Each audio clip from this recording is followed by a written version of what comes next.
I'm Ann Kelly. And I'm Sue Marriott. And we are wrapping up the conversation about our book with the idea being that we want to bring content of the book out to everybody, whether or not you have the book. It's valuable content, we believe.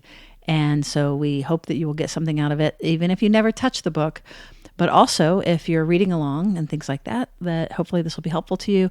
We're really encouraging people to read it in study groups. This is not a marketing ploy, I promise. The point of the book is partly to build community. And even if you get one person and you both read it together and then talk about it, I mean, it's very easy. You just say, hey, let's meet. I did this with my oldest kiddo, just the two of us. And we would read and we would then come together at a certain time and talk about the book. It was so enriching. And the most enriching thing it was about our relationship. We made time for each other. It was an excuse to get together. It was beautiful. So it's a hard press for whether it be this book or any other book, actually. Read it along with somebody. It'll help you finish it and it'll help you get the most out of it and it'll build your relationships. So the other two you might have already caught. If not, feel free to listen to the last two episodes. We covered the beginning and then the middle. So the last third of the book, I described the second third as one of my favorites. The last third is definitely my favorite. Oh, well, we can't have three favorites. Well, it was deepening or building security first in one chapter within you, just the focus on the individual. Then the next chapter is deepening security between us, where we took all this work and really applied it to relationships. And then the last one is deepening security among us, where we take all the information and hopefully make it come alive and how you could use it in how we could all use this more in society. So that's the overview. Let's jump into specifics. What did you like about deepening security with us? It's not like I think we're so great and we're not somebody that goes around saying we did such a good job. But it's also healthy if we did something well to say it. Right. And so one of the things that, you know what, guys would not struggle with that. They would just be like, I did this great job on this thing. Did you see that thing that I did? You know what I mean? And I'm not criticizing them. I'm saying we need to be better at having this ego strength to say it. Okay, so I'm saying it now, which is that I really love that what we do in the book kind of throughout, but especially in this last section, is we go from the intrapsychic is the way that therapists say it, whereas this self-reflection, to the interpersonal. So it's not just couples therapy at all. It might be group therapy. It might be individual therapy where the focus is more interpersonal with the therapist.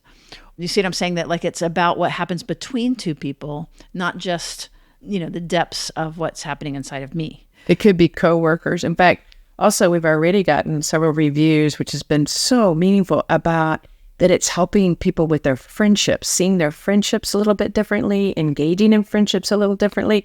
That made my heart sing. That was our first review, is because we wanted it not to just be about couples. In fact, in the book, we talk about primaries and that everybody needs a primary and has a primary.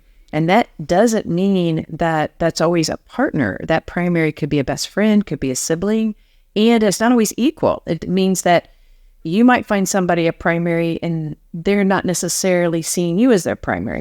Oh, that is so true. Like even like aging parents, you might be the primary for your aging parent, but they might not be your primary. That's a very easy example. Very. And what it means is that who do you call? Primaries, who are you going to reach up and grab? When you get the diagnosis, who do you call? And it's really helpful to think about it. And if it's not your spouse, that might be okay too. Absolutely. No, totally. Right. But it might be your sister, not your spouse. Or it might be, honestly, for a lot, like it might be your ex-spouse for a while, that as far as at least who you want to turn to, because that bond is very, very strong and you're working on a new relationship. Or in polycules and ethical non-monogamy, there can be multiple primaries, or you can even have different attachment statuses within your different relationships. That's really an important thing. And we talk about how that comes out, because what context you're in can really impact what shows up in your nervous system, especially if you're in a relationship over a period of time. Somebody that, it can go both ways. Somebody that was secure but lands in a relationship that activates a lot of insecurity can actually move our internal process. Unfortunately, the opposite is true. And I love this about couples work, and that's the next chapter. But honestly, I see it all the time where individuals actually help each other develop a much deeper, secure way of being together. And it actually moves the nervous system into a more secure place. Anne was just laughing, just to be transparent, that we're recording this soon after the virtual launch where we toasted with incredible people and a wonderful audience. So there's a tiny bit of champagne left in my glass from our one toast. So I was sneaking over while she was talking and took a little sip of champagne. So that's why she laughed. Okay. Rest assured, it's like the fourth sip. So it's not actually, I wish we could say that we're tipsy during this, but we're not. We could be, though, because we are uncensored. We could do whatever the heck we want. We could. So another thing that we did about that in that first chapter is we talked about different therapies and different ways of intervening that are non-traditional therapies, because all of our growth does not happen in the therapy office. Our growth happens in a relationship. It happens in our parent-child relationships, and it can happen with dance. It can happen with friendship networks. It can happen in groups. So you'll learn what bottom-up processing is. You'll learn about things that you might have been curious about and how they can affect your body, but also very non-traditional ways that you can make movement, which I think is extremely important. Yes, that's something I also feel good about. We get outside of just the white European train track of how people usually think about healing. We just put our toe in the water. We want to do more of that. And there's people that do it way better than us, for sure. But I'm really happy that we're kind of moving in that direction. And the other thing is that when you were talking about relationships over time, we make the point in the book that over time, attachment isn't just what happens when we're very young. And that is a very hopeful statement, that all our relationships across time, our coaches, our peer groups, our lovers, our partners, change us and continue to rewire us. And that we trend towards getting more secure as we age, which is wonderful. So that's great news. And we love this idea of earned security, that you might not start there, but you work your way into it. And that people that have earned security, meaning that you don't come by it naturally, but through your own very hard work, therapy, plumbing the depths, looking at yourself, having new experiences, new safe experiences relationally, that you're really operating from a mostly secure state, that those folks actually have a stronger ability to do reflective functioning and some of the really great things that can happen where that we're more aware, just because we've had to practice, that we've had to work harder for it. So there's a lot of hope in this related to treatment and related to this progress over time. I like to add the word engagement, not just treatment. You know, the word treatment, even though that's what's used in the clinical field, it sounds like we're treating a problem that's broken. And I think the concept of the podcast and the book and lots of people's training is like, no, we're enhancing, we're building, we're growing. So this isn't a book about fixing. I mean, it is about healing those attachment places in us that continue to activate our body in ways that are painful in our relationships, for sure. But in addition to, it's also just about growing and deepening ourselves as people and as our connections. And like I love saying, if we're not growing, we're dying. That is like true in life, right? I really love that. It reminds me of the book, Something About Cure by Eli Clare, who really makes this same point. And it's just such a beautiful way of this focus, this medicalized focus on cure. And this is also a Western European way of thinking that, you know, there's a diagnosis and there's a cure and we need to fix it, versus this embracing of all of this beautiful difference and our healthy adaptations to adversity, and that being part of us. And yeah, it doesn't mean that we might not want to continue to grow and be more expansive in the way that we can be close with people and things like that. But like you're saying, that doesn't, we don't have to medicalize it. Yes. Well stated. We want to unmedicalize it. It's already kind of medicalized. True. A diagnosis and all of those things. Well, which brings us to our next chapter. Often people walk into a therapist office for couples therapy or into happy hour or coffee with a friend, when trouble is brewing in a relationship, focusing on what's the problem and what's the answer. And oftentimes we're looking across the aisle at the other person and like, how do I deal with this person? Or we're looking at ourselves. Why am I the problem? But it's like this, it's a tendency to look for a problem rather than deepening our understanding what's going on. And the chapter about deepening security among us is about how do you recognize what's going on, not from a pathological place, but from a deep, compassionate, insightful aha place, so that both yourself and whomever it is that you're working on in the between space get to a deeper landing. Is that too obscure? No, not at all. I love what you're saying. It's like we're not trying to pathologize, right? We're trying to understand and take it to a different level, get out of the medical. That's actually a sign of insecurity, honestly, for any of us, if we recognize that. And that is like that we have to find the problem to fix it. When we have to land in a fix-it place. Versus being curious, versus being mindful, versus being exploratory, versus being expansive. I guess part of what we're saying is that we can have extremely secure relationships that are not necessarily nice and neat. And that doesn't mean they're pathological. They're not supposed to be nice and neat at all times.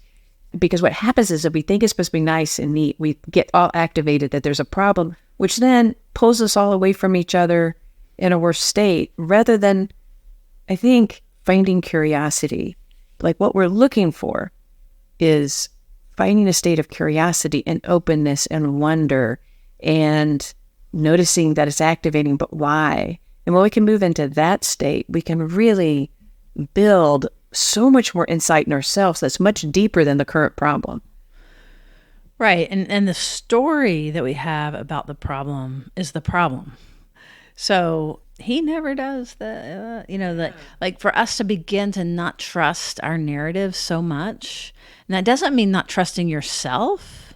As a matter of fact, the better you get at this, you're going to trust yourself more because you're going to know what parts of yourself to tune into and that you can rest into, versus all the noise of these both implicit models that we carry with us, but also just our brain has a tendency when we feel bad to make up a story and like make it all make sense. And especially if we're distressed relationally, that's going to trend towards that it's their fault, or like you're saying, I'm a piece of crap. It's like a hot potato. It's his fault or my fault or your fault or her fault or somebody's fault. And what you're saying and what the story in the book is about is really working to get back into that in-between space, which is where social engagement is, which is where safety is, and which is where oxytocin is. One of the things that happens in this chapter that, of course, is why I liked it so much is we actually give an insight into couples therapy, and we show the Mars model, which you've heard about, but how it can be used in a couples situation, not necessarily only in therapy, but to kind of recognize these patterns and how they go together. And one of my favorite parts of that chapter, because it's so real, it really is real, and that is showing what it's like for two people, instead of fixing a problem, getting this light bulb and having this deep desire, and then all of a sudden really going deeper together and to find this next part of their relationship, rather than trying to fix and get back to where they were. There's this movement to this deeper level that these two individuals and the couple have never been on. And it's because of the work in between, right? Like an example of somebody being really difficult with a vulnerability and shutting that down, becoming vulnerable with their partner, and that bringing them closer instead of further apart. And I get to see that all the time, and to help invite that's really real, I think is important. Yeah, it was really exciting to do that. And you did a fabulous job with the group therapy. So, and then the last chapter.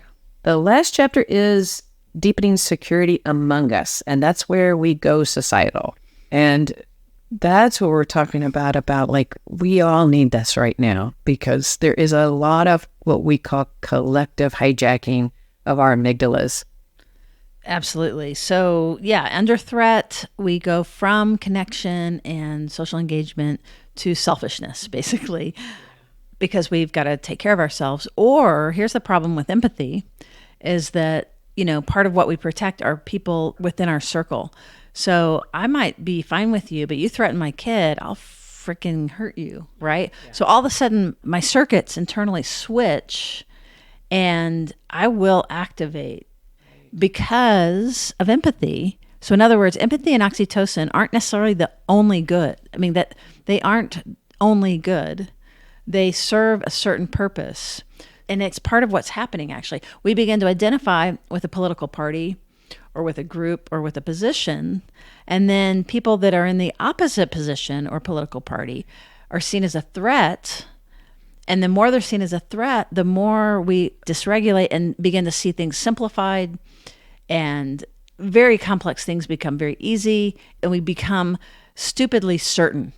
Like we make a complex problem very simple, which means that it's limbic thinking. I think when you say stupidly simple, we don't necessarily mean stupidly intellectually. What you mean is we become activated in a really simplistic way, and we lose access. When we're doing that, we lose access to our frontal part of our mind where we can think wisely. So it really has nothing to do with intellectual functioning, zero. It just really means, we can't find that part of us that can think more complexly. And we need that part. We all need to be thinking complexly, not emotionally driven. Right. We're calling it the certainty virus. Yeah. And it's a call towards moving back into nuance and moving back into discernment, which is using our full mind. And it also requires emotional regulation because we have to then hear things we don't agree with and listen and be impacted so that we can stay in the conversation and impact. This is not become a doormat. This is not roll over. This is not dissociate. And this is not go punch somebody. It is that middle space, which is way harder than any of the things I just mentioned. So that's secure relating on a community level. Yeah, so one of the things that we talk about is unmasking what can happen in leadership for all of us. It's not looking at one leader being bad and the other leader being good. That's actually not the case. Like any leader can have an impact in their brain that is not positive for us as a community. And we talk about the impact of leadership on our brains can actually look just like brain damage. Not leadership. It's the impact of power. Oh, say more. You're right. And you're right that this isn't a political party. This really has to do with it. As you rise in power, that you literally lose your mirror neuron circuits where that, like if you walk in and somebody's uncomfortable, you begin to just not notice and not care. And then in doing that, then you're going to get less feedback. And it becomes this feedback loop where that you're around more and more people that are subservient and are just mirroring back to you what you want, which again, it creates this deficit. So yeah, they call it that it's as severe as a mild traumatic brain injury. So one of the important outcomes of that is that anybody that is in leadership needs people questioning them. And if you don't have healthy people giving you feedback and challenging you, then that is not disloyalty. We need that in order to keep the other parts of our mind activated and not to be on that. So getting back to the certainty virus, and it doesn't matter which part of the aisle you land on, you need people giving you opposite feedback, because the only way we can work collectively with our full mind, just like in a couple, is that we need aspects of being able to understand from opposite perspective in order to live to our fullest potential. And so it isn't about picking a leader. It's about all of us really learning how to securely relate one another so that we build strong connections that can be powerful. One of my favorite images I saw not very long ago is that this little tiny boat, and underneath it, it's a real image of this, is this huge whale. And the caption is that people could only understand that our leader is the boat and we're the whale. And I thought about that, and I think of if we could quit dividing by leadership and instead stay on principle and policy and find our connections of what we all really see that we need together, then that can be one of the most powerful ways of directing the healing we all want to see in our country, in our world. Yeah, that's a really super powerful image. That's really interesting. It also makes me think it's not just leadership, it's also whatever groups you belong to, whatever sub-communities you belong to, whatever, your orientations, whatever collectivism that you're in, that you want to look for discernment.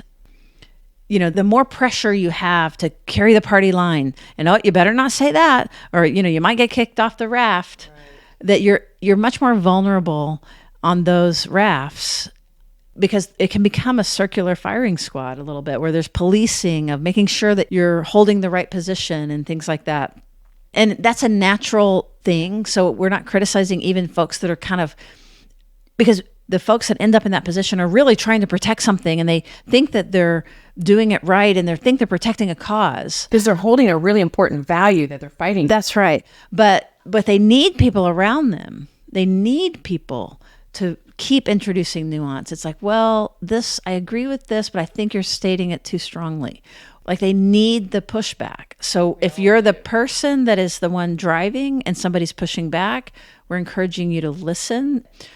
So as a group therapist, if everybody in the group is agreeing to something, my hackles go up. I know something's up. There's no way that 6 or 8 or 10 or 14 people could have the exact same feeling about an issue. It's just impossible. Unless we get it a really black or white, right or wrong. And for that moment, we think we all agree. So when I hear that, that's the first thing that I do is I go for what's not being said. Something's not being said. And we wait and we look for it. And then finally somebody will say, well, it's not that I totally, and no, okay, now we're cooking. Well, I didn't want to say it because it seemed like everybody was on board. So, okay, great. And that is going to put you in a much more sturdy boat, because I guarantee you once somebody says it, then you're going to get more of it. And now whoever's the leader, let's just say that was a political group or a civic organization, now the leader's going to have a much better idea where their group actually is. And the ideas and stuff that come out of a more complex system are going to be way better than, a whole bunch of people chasing somebody carrying one flag. That it's not going to be sustainable because there's not the collective mind in that. And to wrap that is, we have survived because of our ability to collaborate and to connect, not because of our ability to have one position lead the show, because we need everyone's strong mind to solve really hard problems like climate change or immigration, war, student protests. We don't solve anything without complexity, and we need each other. And we need to be able to tolerate that really difficult part of ourselves that wants to be right and to wrap it all in one value. And then that's the answer. So the last thing would be that if you're listening and you maybe recognize that you're caught holding the flag and carrying the weight, that we are just sending you a lot of love and thank you for working so hard. And this didn't happen overnight, and it's not up to you alone to solve. And there are people that can carry this with you. And the more people that are carrying it with you, the stronger your position's going to be. There's a saying, you can only go as quickly as the slowest person. And I'm not necessarily saying that from politically. Like, I know that sometimes you have to push in order to make change, but I just want to kind of, I guess, end it by speaking to the person. A lot of it is young people that are so earnest and that are working so hard and carrying the weight, which is good. And you're making change and you're making movement, but it's also like, this didn't happen overnight. It's not going to be solved overnight. All you have to do, this is a Loretta Ross thing, that you're just one chain in human rights and human justice. There's a huge, long, heavy chain before you, and it's going to keep going in front of you. And we're going to just have to do it together. So there you go. I think that's it. And if you have been reading along with us, the thing that you can do for us, if you appreciate this content, we're going to ask you to please go to whatever your book buying place is, Amazon or Goodreads, and give us a rating and review. It will help other people find this content, and we really need you to do that for us. We would really appreciate it. And then the other thing is, Ann and I have been working our tails off, and we've been through this launch, and I'm sure that many of you will be happy that you will not have to hear so much about the book. Now, I'm sure that that's probably true, but also we will be happy to not have to be, it's vulnerable and it's exposing to be putting out something like this. It really is. It matters a lot, but I'm advocating that we take a break and that we model balance for everybody. So we might be playing some replays or a lot. We'll just take as many replays as we need to restore and rejuvenate, and just know that we're still here and that we'll talk again. All right. Well, thank you for joining us, and we'll see you around the bend.